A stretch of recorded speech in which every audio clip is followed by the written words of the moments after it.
Hey friends, today we're going to paint this beautiful floral piece. We're going to talk about color blending and using the wet on wet technique, and this one is super relaxing to paint. So let's get started. Let's talk supplies. Of course you'll need water, and you'll need a paper towel or towel to dry your brushes on. You'll need watercolor paper, 100% cotton, 140-pound cold press. We are going to be doing a lot of wet on wet technique, and the lower quality papers just cannot handle that. So you definitely want to make sure you're using a good quality paper. This sheet that I have here is a 5x7 from this Meeden watercolor paper block, and it is rough, so there's a lot of texture on this paper, but they also sell it in cold press, which is just a little bit smoother, and then hot press, which is very smooth. I just am a sucker for a really beautifully textured paper. It's just, I love it. I love the roughness of it and all of the detail in the paper. And what I did was I did my sketch on regular printer paper first, and then traced it onto my watercolor paper once I had this exactly how I wanted it.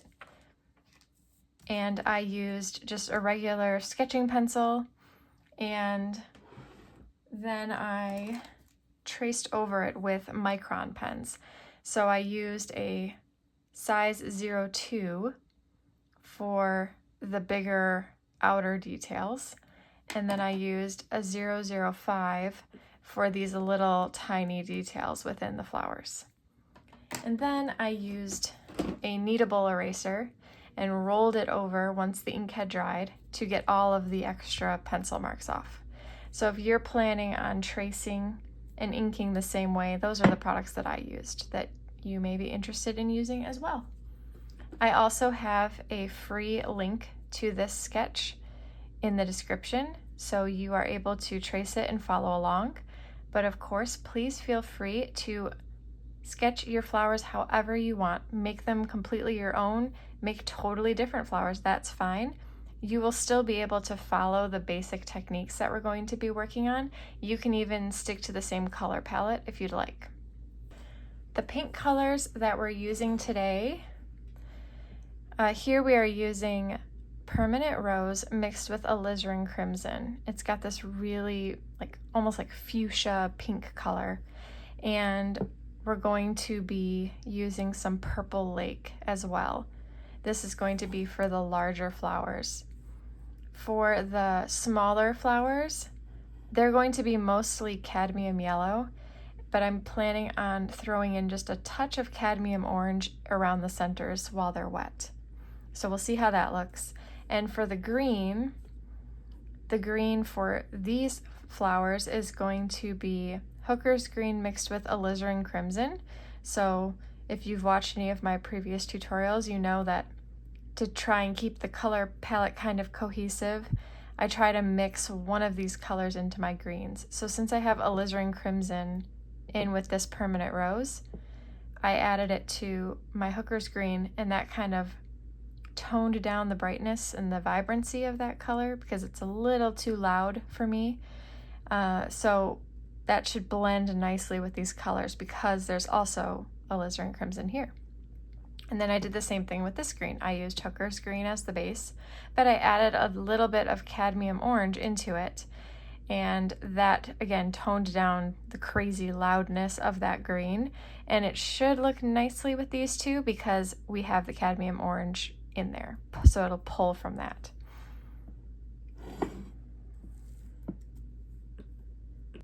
The brushes that I'm using today are both by Transin.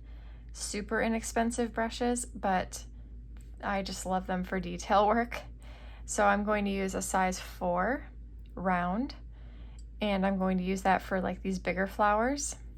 And then to add in some of the details and these little tiny leaves, this is a 2/0. You could easily get away with a size 6, a size 0, just have one that's a little bit larger but still on the small side, and then you'll want one that's much smaller to get into all those little details in there. Also with the pink colors, To add some shadows to the leaves, I will most likely be dropping a little bit of Payne's gray into this green mixture near the end, just to darken it a little bit. So keep that in mind as well for paint colors that you will need. All right, let's get started. I'll zoom in here so that you can see better what we're doing. We're going to start with this flower first, and I'm going to wet down every other petal because I don't want them to touch and run into each other. And we're going to start throwing some color in. So the reason that we're going to wet them down first instead of just throwing paint on them, this is size 4 round brush, by the way, is because it helps the colors blend and flow into each other really nicely. We're not going to have any of those hard edges this way. So I'm just wetting down these petals. As you wet them down, you don't want them to be soaking wet, but you don't want them to have dry spots either. So you have to find that perfect blend, and that really just comes from doing it and practicing. And if you put too much water on ever, you can always just dry your brush and come in and run back over it, and your dry brush will kind of slurp up the extra water. And for our paints, these are very dark values of these colors. I did not add any extra water to them because we already have water on our paper. We're putting water on, so it's going to dilute the color a little bit. All right, so we're going into the Permanent Rose Alizarin Crimson mixture here. And I'm going to drop that in at the base of these wet petals. And I'm going to start up here and pull down because the darkest part of the pigment is going to release as soon as I lift my brush, and I want the darker color to be down by the center. And then I'm going to clean my brush and go into the Purple Lake and just dab it along the tip here. And because the paper is wet, it's going to let those colors kind of bleed into each other and flow really nicely. So then we have this cool, fun, bright color combination. And if your colors are ever not blending the way that you want them to, you can always clean your brush, dry your brush, and then run your brush around and mix the colors the way that you like. Going back into the Permanent Rose Alizarin Crimson and doing this next petal here.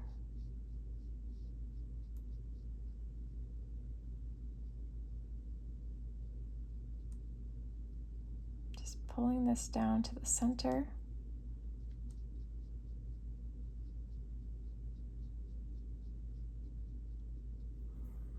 And now I'm cleaning my brush and I'm going into the Purple Lake.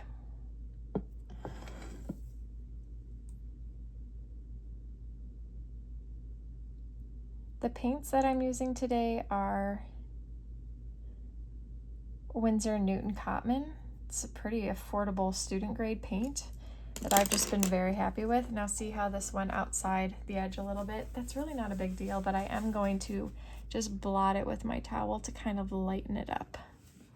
So it's still going to be there, but it'll be a lot more faint.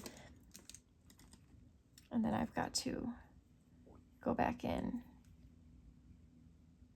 and wet that area again. Throw a little more pigment on.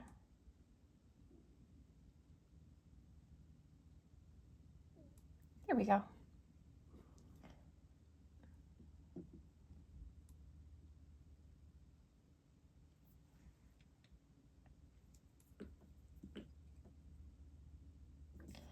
just gonna re-wet this petal because it's already dried up on me a little bit from me talking.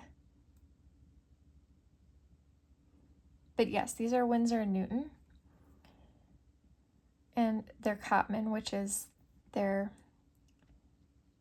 student grade. So they're not even professional. But most of them, I believe, are color fast. So they're not going to fade Am I saying that right? Color fast, light fast. They don't fade in the sunlight, so they're good quality in that way. And I've heard a lot of artists talk about them and say that the artist grade is really not that much different.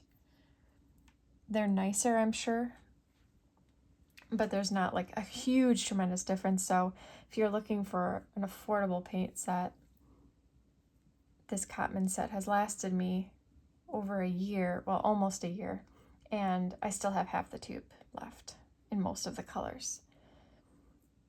So it lasts forever. Okay, now we're moving on to this flower. So wetting down every other petal. I'm just going to do a few petals at a time so that they don't dry up on me too fast.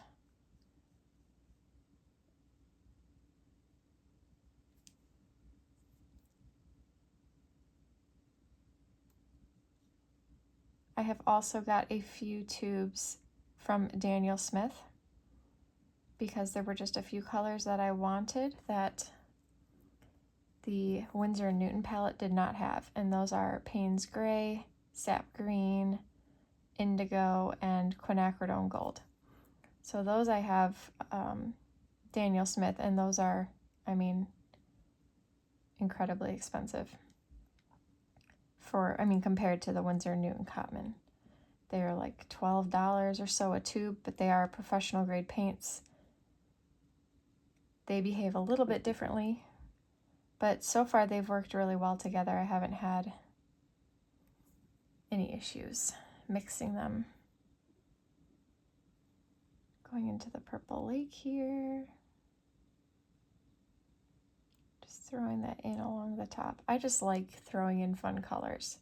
That's why we're, instead of just keeping the petals all the same color, I just think it's fun to throw in some more.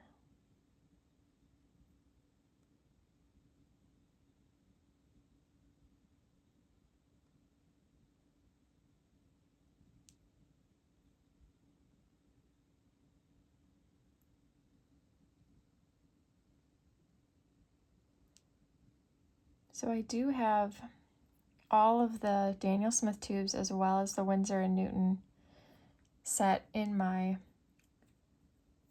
in the description for you. I'm just going to fill this in a little bit more. But I'm really curious to know, what paints are you using? What brand do you really love? Because these paints are not going to last me forever, and then when they do run out, I would like to try a different brand just to see what else is out there. So I would love to hear, like, if you have a different paint brand, do you love it or hate it? And of course, tell us what it is.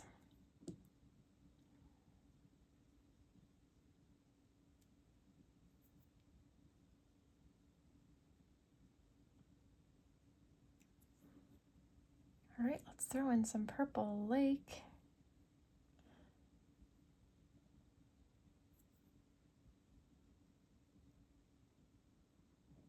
When you're throwing in the colors, you don't want your brush to be very wet. There, I did it again. I got some paint on the outside edge. Can you tell that it's late at night? It's not wanting to blot up. Oh well, it's close enough.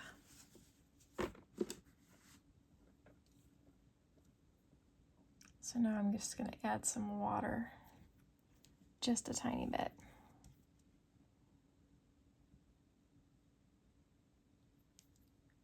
I have a 4-year-old daughter and a 6-year-old daughter, and I'm very busy with them all day, so my painting time happens after they go to bed, which tonight happened to be a late night. So it's like my vision is not as good or something, like my eyes are just tired from the day, so I miss things that I wouldn't if I was painting like earlier in the morning. but it's okay. It's worth it. Okay, let's add in our permanent rose, Alizarin Crimson.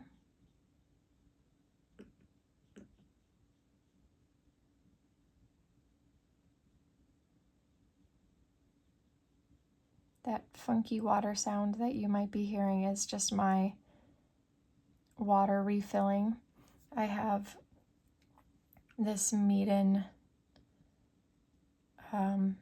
brush cleaner that I really love because it gives you clean water. Just you push a button and it refills and cleans, like gives you some fresh water to dip your brush in.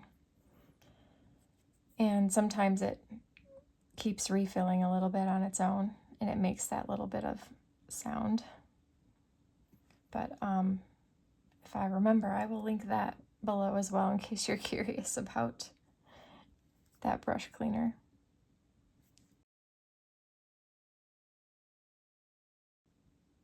So here I feel like it's a little too wet, so I'm going to dry it up a tiny bit with a dry brush. Now I'm going to add in my color. Starting from closer to the outside edge of the petal and pulling down.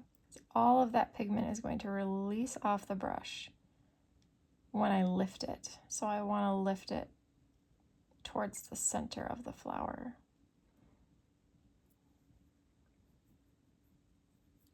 Okay, how fun are these colors?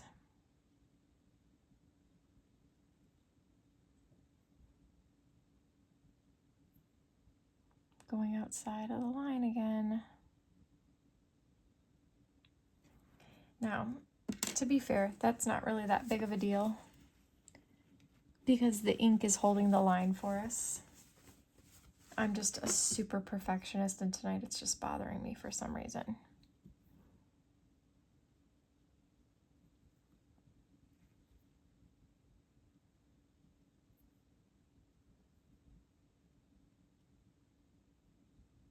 So I'm dabbing my brush here because every time I lift off, pigment drops down into the painting, and that's what I want. So if we look, I'll zoom in big time here for you. Look at how cool that looks. You've got this pinky color like reaching up and out, and then the purple color reaching down and in, and the way they blend together because we have wet on wet. The water just lets the colors mingle in the most beautiful way. I just love it.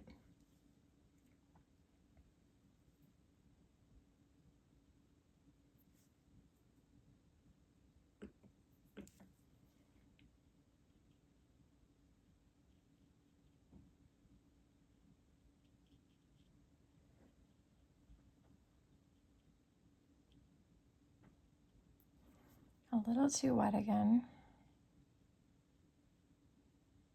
Soaking up some of that water, spreading it all around, adding in my color.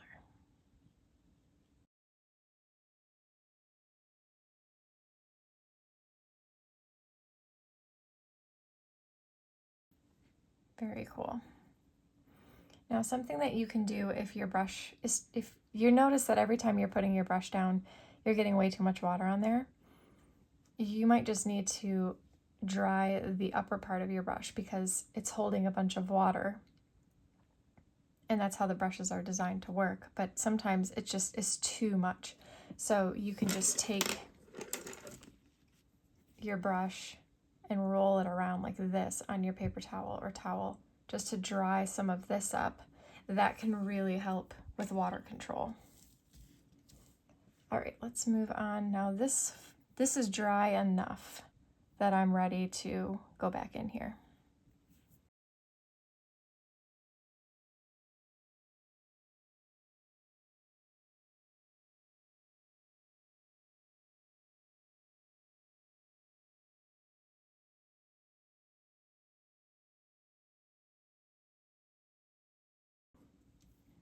Now the palette, the mixing palette that I'm using is also by Meeden, and It's more of an open style palette where there's only like 3 large sections to it. I would honestly even be fine if it was just one gigantic section, which they do have a palette like that as well. But it's also ceramic. If you're working on a plastic or a metal palette and you're having a hard time mixing your paints, finding that they get like watered down really fast, they bead up on you, so it's harder to control the mix, I highly recommend switching to ceramic or porcelain. It makes a huge difference, and these palettes that are specially, like it's ceramic that's specially designed. My dog is just jumping off the rocking chair and making all kinds of noise.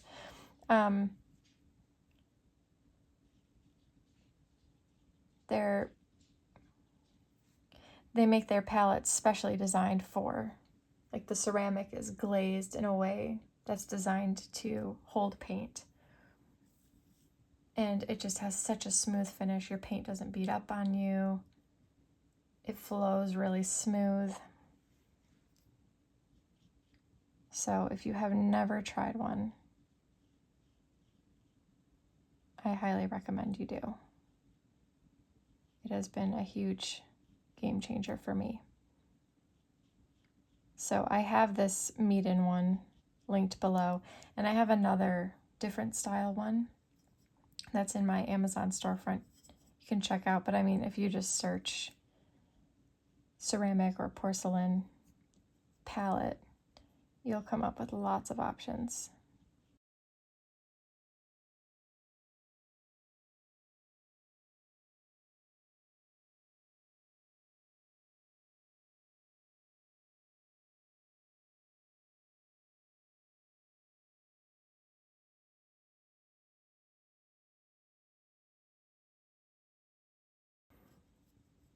Now, I used to pretty much only paint loose florals in watercolor, and I was very set on, I'm a watercolor artist, so I only use watercolor. And then just seeing other artists and their beautiful creations and being so inspired by things that they were doing with adding acrylic, adding ink, adding gouache to their watercolor art got me out trying some new things. And I studied drawing mostly on just like on Instagram or anything I could find online. Learned how to sketch flowers, and I'm in love with ink and wash. I still love painting loose florals. I think there's something that's just so, I mean, like you look at it and you know it's watercolor when you leave it that way. And I like how the brush creates the petal shapes on its own. There's something very beautiful about that. But sometimes it's a lot of work, a lot of focus, trying to get those petal shapes just right and hoping that your brush does the job. Whereas this, it's like coloring. It's almost like paint by number, but without the numbers. And it looks stunning when it's done. So I'm just very much on an ink and wash kick right now.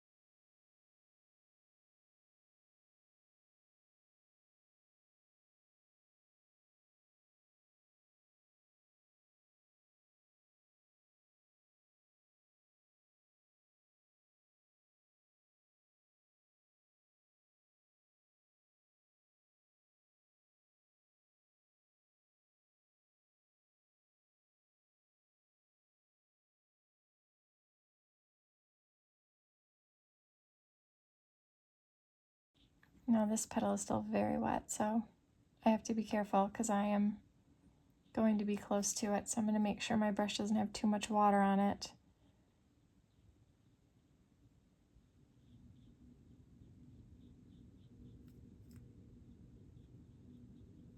If you've watched my other tutorials, then you may have heard me say the more water you're using on your paper, the less control you have with what happens with the colors and how they move. And the less water you use on your paper, the more control you have. So what we're doing today is kind of like the middle. We aren't totally soaking our paper with big puddles of water, but we also aren't leaving it completely dry and just sticking paint on.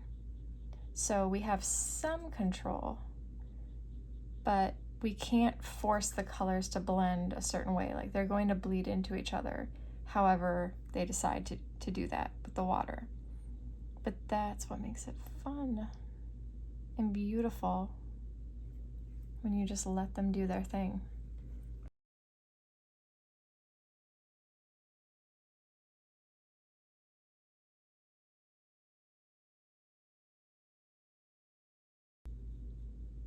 Another tip when painting flowers, whether it's loose florals or ink and wash like this, do the flower centers last. Let that be the very last thing you paint.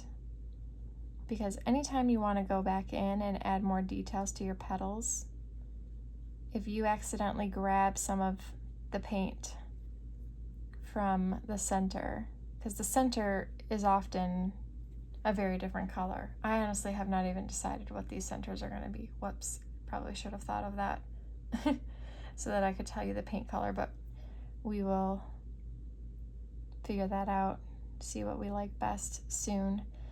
But you don't want to drag that pigment out when you're doing details on your petals. So I always stick to doing those last. Okay, those flowers, they're so pretty, that color combination, wow. Okay, so now it's time to move on to these little tiny flowers. And these are going to be cadmium yellow with a dab of cadmium orange. And we can just wet down the whole pet, like that, each flower at one time.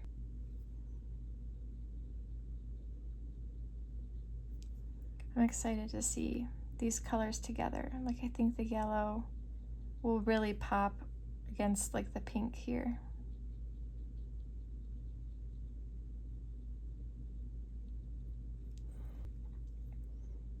Yellow.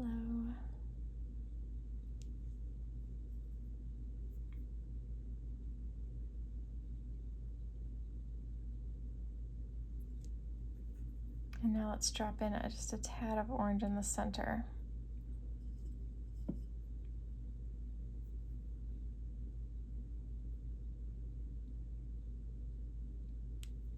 Oh, I like that. It's just subtle enough, but like different enough that it gives it some interest.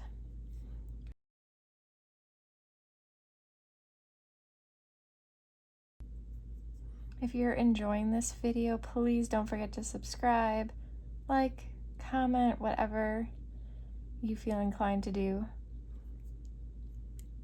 It helps me out so much as a new content creator.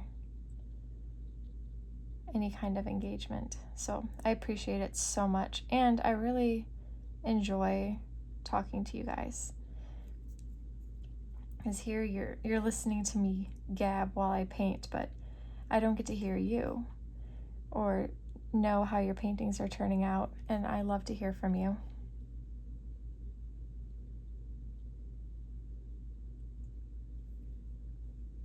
Okay, that looks so pretty. I'm very happy with this color choice.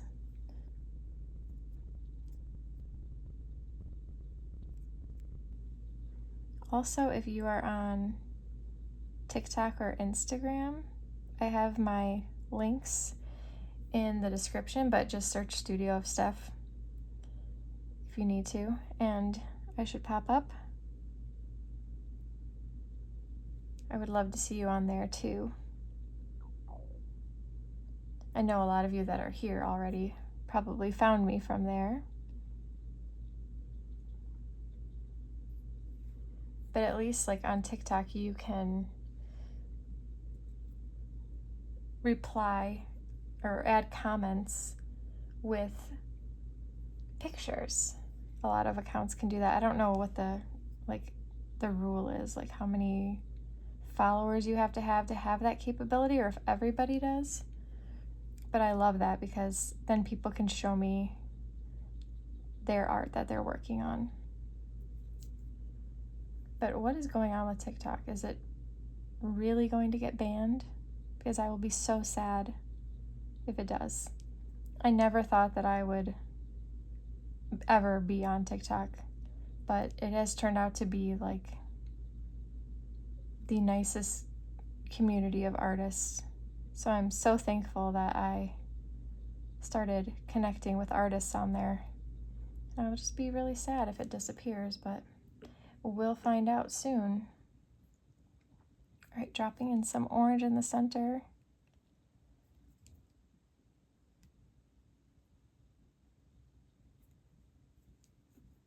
That's really pretty. On this next flower here, I will zoom in even more so you can really see. It's fun watching those colors bleed.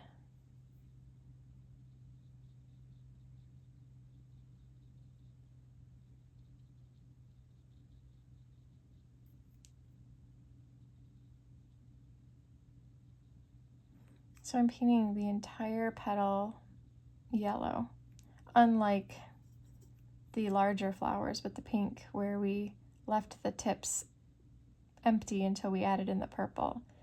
I'm just filling in these whole flowers yellow and then just dabbing the orange in and letting the orange mix with the yellow at the center. Okay, so here comes the orange.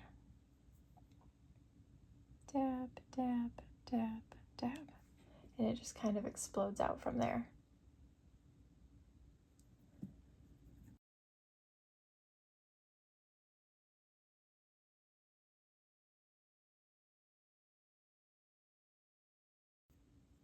Now, you can tell that I have more water in this petal than the others because the second I dropped the orange in, it really exploded.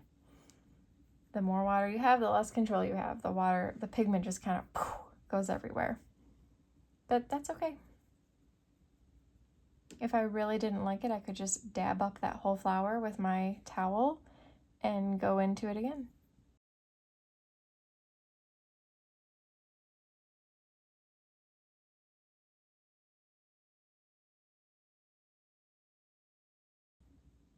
I hear one of my children, my 4-year-old, so I'm going to have to pause this as soon as I get this dab of orange in.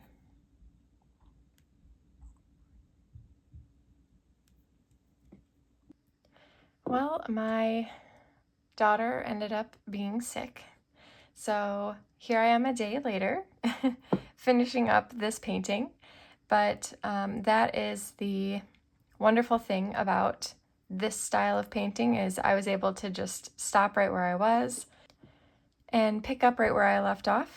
So I still have my paints here. I just need to throw a little water in there to activate them.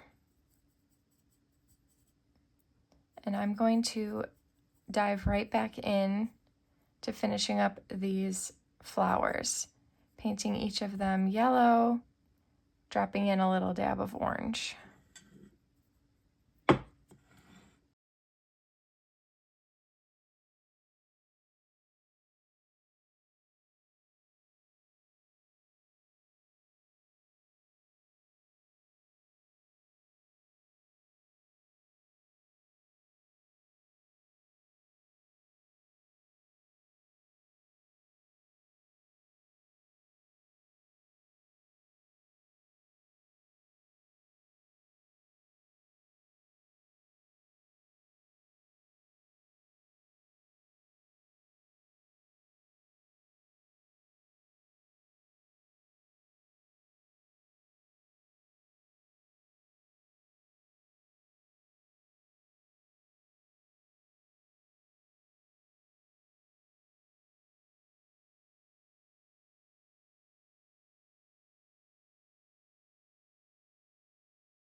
So now our flowers are done, and it's time to do the green of our leaves and stems.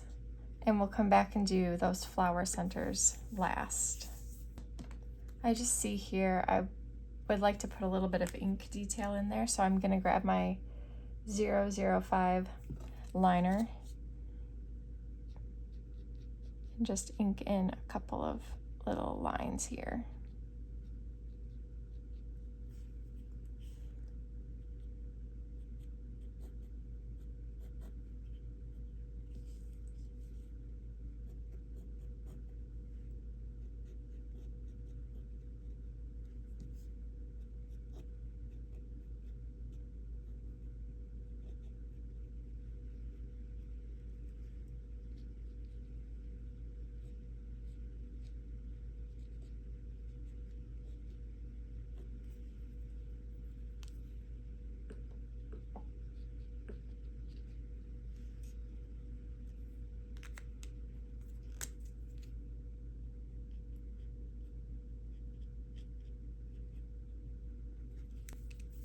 All right, and I have to let that fully dry before I add any paint.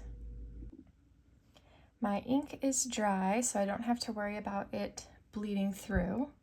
So I'm grabbing my 2/0 size round brush and heading into this mix of Hooker's Green and Alizarin Crimson.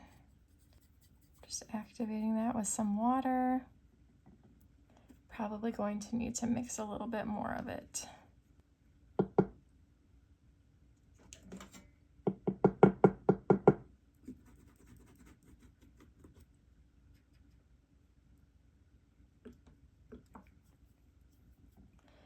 Now this is also the color that we're going to add some Payne's gray to for shadows.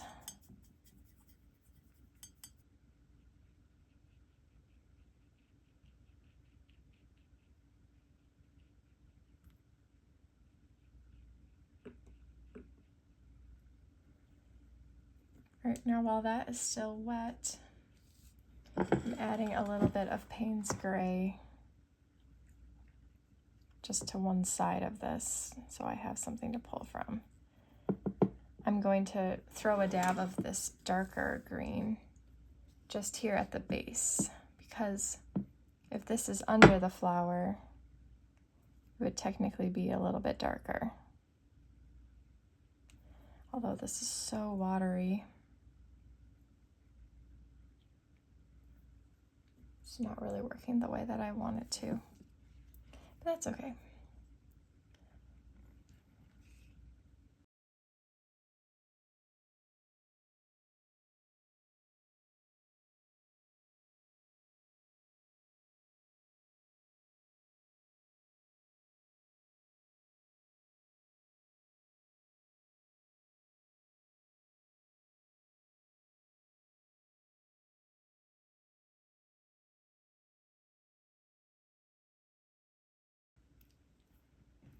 While it's still wet, I'm grabbing this Payne's gray mix.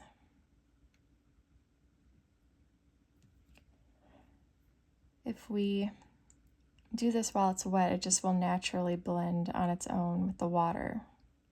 If you do it when it's dry, then you have to actually blend it with the brush.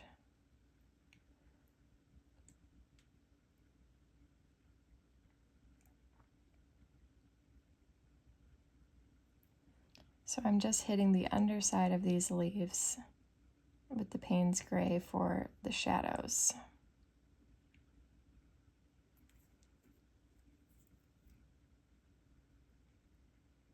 And now I have a clean damp brush and I'm just kind of blending that in the spots where my paint was already dry, so it didn't want to blend.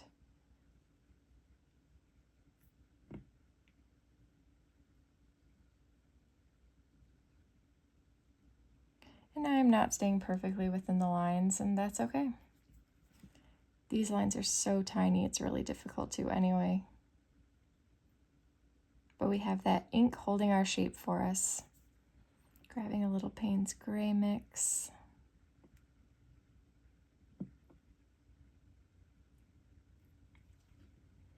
So it's very subtle, but just enough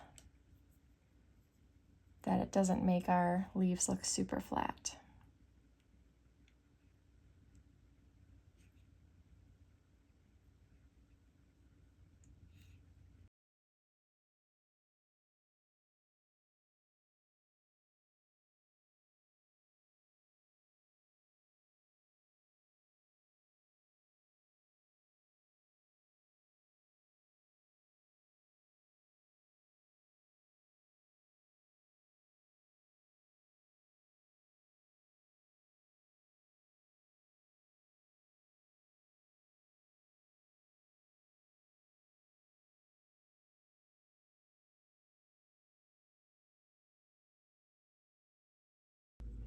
Adding in this Payne's gray mixed with our green.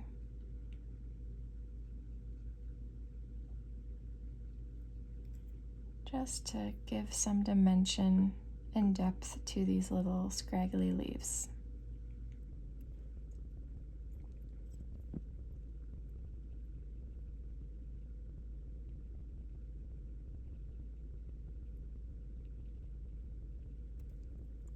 Throw in a little Payne's gray to our green mix.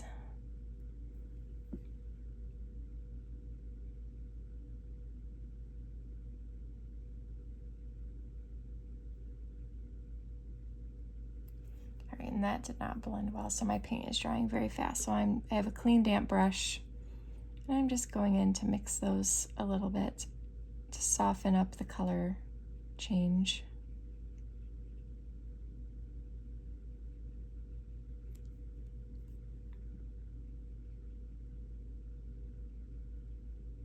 There we go. So now it doesn't stand out as much. Finish off this stem here. All right, and now we'll move on to our other green. So this is our Hooker's Green with Cadmium Orange. So let's wake up this paint here. And this will be for those yellow flowers. So there's really no leaves. You could certainly add leaves, but I wasn't sure how to make them work with this sketch, so I just left them on stems. So let's see if we can just throw in some pops of green.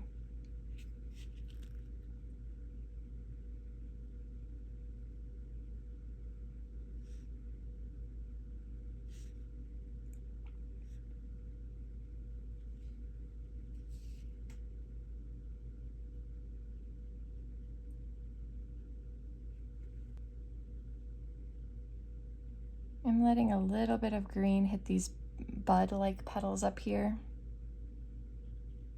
since buds are usually surrounded by lots of leaves and green.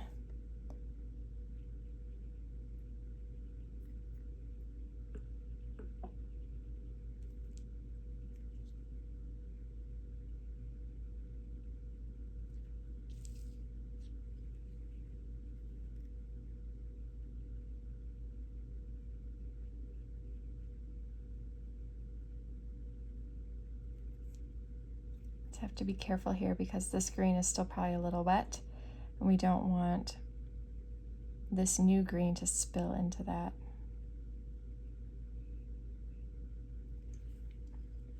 There we go.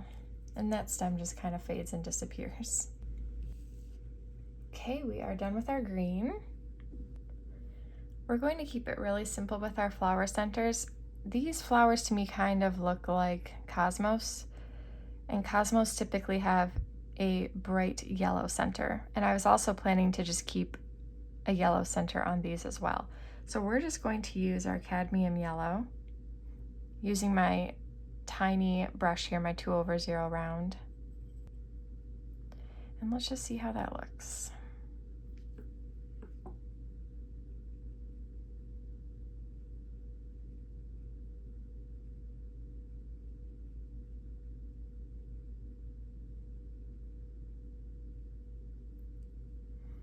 I think that looks perfect.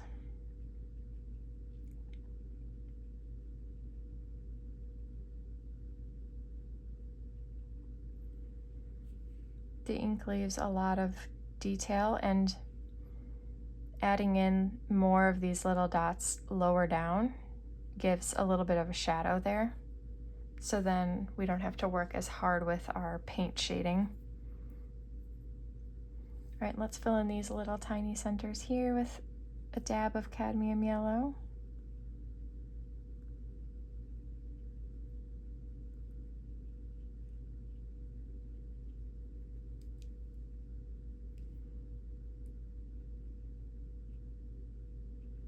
Again, the ink really nicely holds that flower center in place, so we can make it yellow and we don't lose the flower center. Whereas if we were only using paint, we would need to somehow show some contrast there in order to keep that flower center intact. I want to throw in a little touch of gold on some of these yellow flowers and maybe like a little on the center of these ones. So I'm going to pull out my Winsor & Newton gold ink, drawing ink for that. If you have any metallic, gold metallic watercolor, that would work almost the same. But this is totally optional. If you don't have those supplies, then you can leave your painting as is. So I'm just going to wet down the spots where I'm going to put the gold, just so it flows a little bit better.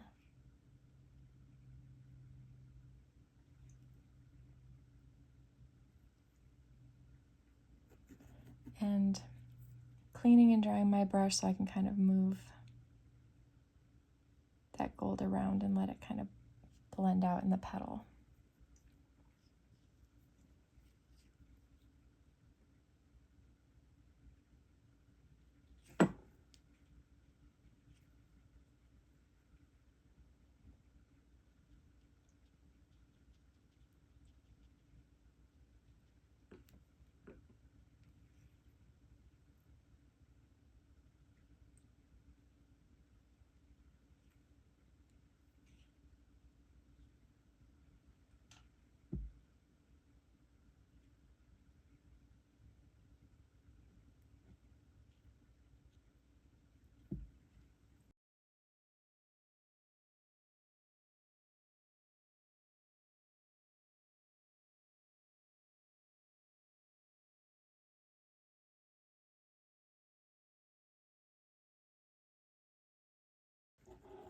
Now the sparkle of that gold will not show up too well on camera, but you can kind of see.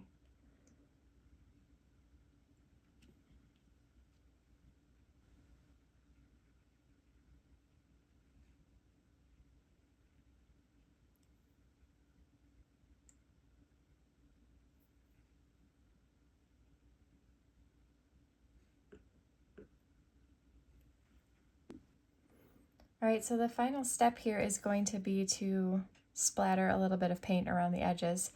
You want to make sure that everything is completely dry before you do that. So I'm going to take my hairdryer and dry this up real quick. My painting is fully dry and ready for splatter. Now, I don't want splatter to get on my flower petals. Sometimes I like that. Today I'm going to try it without. Of course, if you want splatter everywhere, go for it. So I cut out my sketch of this, and I'm just going to lay it on top, and that will perfectly protect all of my petals. But you can throw just like little bits of scrap paper there to protect your petals if you'd like. Or you can just let your splatter land wherever it wants to land. I'm going to use my size 6 round Princeton Snap for splatter. This is like my go-to splatter brush, and I'm going to also use this size 12 King Art round brush. This will be for some larger splatter. This will be for some smaller splatter. You could certainly do splatter with the brushes we were using earlier. These, I think just because they're so soft and also because they're a smaller size, the splatter comes out pretty tiny, and I wanted some bigger droplets of splatter.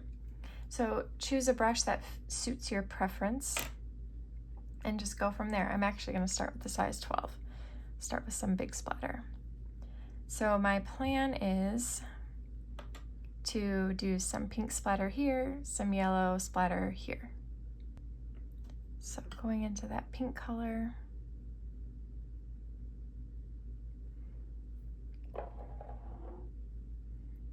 Here we go.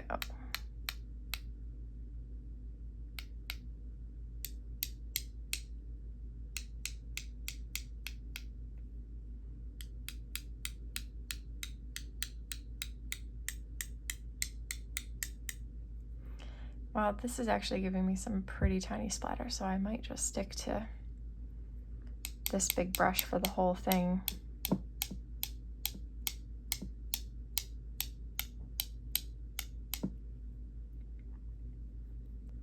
Splatter just has a mind of its own. All right, now I'm going into the yellow.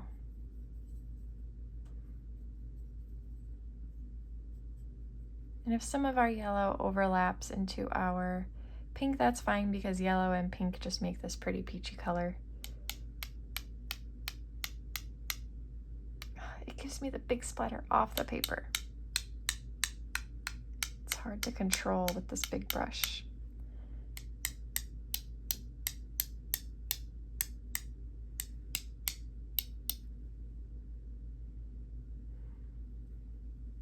All right, I really don't want to overdo it. I tend to go crazy with the splatter, and I just don't want to overdo it. So I'm going to pause there, and I'm going to get some gold. And now I'm switching to my size 6 round, so I have a little bit more control because this ink tends to be heavier than the paint. So it goes flying. Here we go. Ink, I'm going to do a little bit everywhere, just to spread some sparkle all around.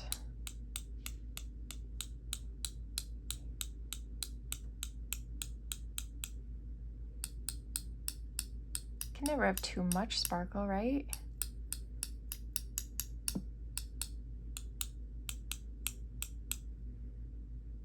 All right, I'm gonna call that good. Let's see how this did. I have to be really careful not to let it touch any of the splatter or it will smear it. So I'm gonna kind of push my finger down on it, I think, so I can lift it from here and then just pop it up. Okay, good. All right, I think that is the perfect touch of splatter. Our painting is done. I love the colors. It seems like so happy and cheerful to me, and I love how bright and vibrant that pink is. Thank you so much for joining me for this tutorial today. If you have any questions or comments, leave them down below, and I will see you in the next one.